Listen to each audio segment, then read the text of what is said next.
Hello guys, this is Dipu and I am come back with another new video.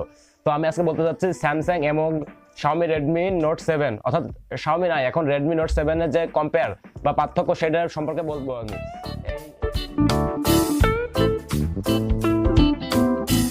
এই দুইটা phone নিয়ে এখন বাজারে অনেক হাইপ চলতেছে বিকজ অনেকেই কিনতে চাচ্ছে ফোনগুলো এবং এই ফোনের অল্প দামের মধ্যে অনেক ভালো ভালো স্পেসিফিকেশন দিচ্ছে, ওই জন্য এই ফোনের প্রতি অনেকের টার্গেট রয়েছে।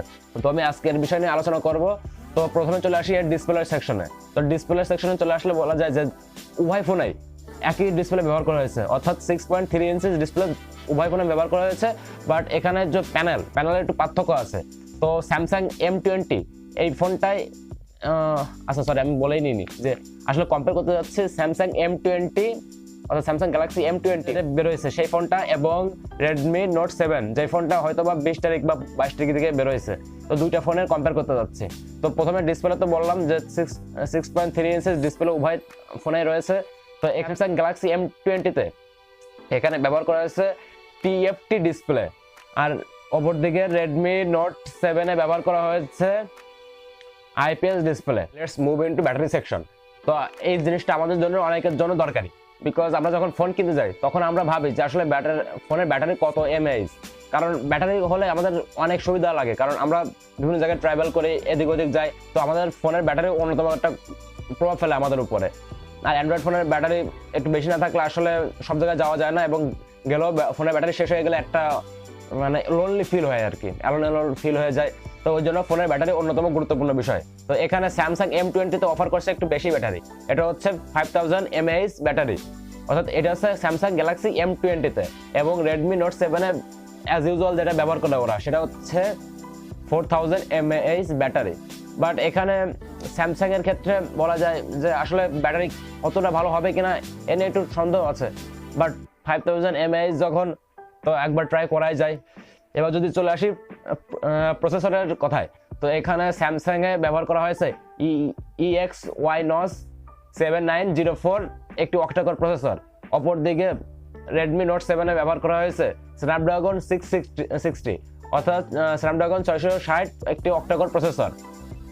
এখন যদি সিম স্লটের দিকে চলে আসি, তো সিম স্লটে ব্যবহার করা হয়েছে স্যামসাং এ ব্যবহার করা হয়েছে ডুয়েল সিম এবং একটি মেমোরি কার্ড একসাথে ব্যবহার করা যাবে।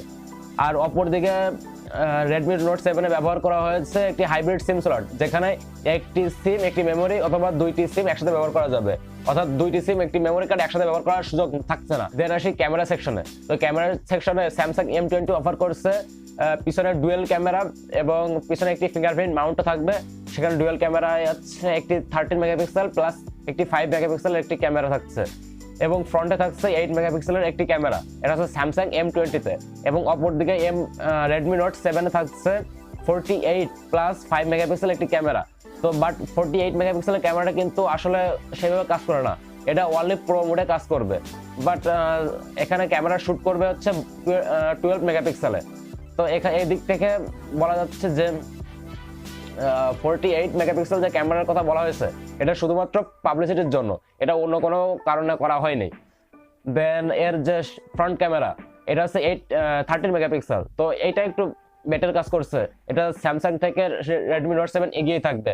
একটু অবভিয়াসলি বলতে পারি আমরা যে Redmi Note 7 এগিয়ে থাকতেছে স্যামসাং এর থেকে এটা ক্যামেরার দিক থেকে। এবং দুটোই ক্যামেরায় ব্যবহার করা হয়েছে ওয়াটার ড্রপ নচ, এবং এই ওয়াটার ড্রপ নচের মধ্যে লুকিয়ে রয়েছে সেই আমাদের ফ্রন্ট ক্যামেরাটি, এবং তার উপরে রয়েছে এয়ারপিস। যদি আপনি গেমিং ভালোবাসেন, তবে গেমিং বা ক্যামেরা ভালোবাসেন, তো দেন অবশ্যই আপনারা সাজেস্ট করবো হচ্ছে Redmi Note 7 নেওয়ার জন্য, বিকজ এখানে প্রসেসর ভালো এবং ব্যাটারি 4000 mAh, তো এটা এনাফ, এটা আমাদের জন্য এনাফ। আমাদের এই 4000 mAh এর বেশি ব্যাটারি লাগে না। এবং এতে থাকছে কুইক চার্জ 4.0 সাপোর্টেড। বাট অপরদিকে স্যামসাং এ কিন্তু কুইক চার্জ থাকছে, বাট এটা হচ্ছে 2.0 সাপোর্টেড। তো সেদিক থেকে অবশ্যই Redmi Note 7 এগিয়ে থাকতেছে। তো আমার সাজেশন থাকবে Redmi Note 7 নেওয়ার জন্য। এবং এটার বর্তমানে বাংলাদেশে পাওয়া যাচ্ছে চাইনিজ ভ্যারিয়েন্ট, এবং এর দাম একটা শোরুম বা কি বলা যায় দোকানে, অর্থাৎ রিও ইন্টারন্যাশনালে পাওয়া যাচ্ছে 20 থেকে 21,000 টাকার মধ্যে পাওয়া যাচ্ছে মেবি। তো এখন না কিনে এখন আমরা কিছুদিন ওয়েট করে তারপরে যখন এর দাম কমবে বা এর গ্লোবাল ভার্সন বের হয়ে যাবে তখন আমরা কিনি তো এর প্রাইস 16 কি 17 হাজার টাকার মধ্যে চলে আসবে, একটু আমরা কনফার্ম বলতে পারি। এই দুটো ডিভাইসের মধ্যে ওভারঅল আমার পছন্দ বেশি হচ্ছে Redmi Note 7। তো আমিও হয়তো বা আমিও নিজে একটা ব্যবহার করতে পারি যদি টাকা হয়। তো আশা করি ভিডিওটি ভালো লাগবে। যদি ভিডিওটি ভালো লাগে তো লাইক, কমেন্ট, শেয়ার অ্যান্ড যা যা করা যায় করে দেন, and have a good day.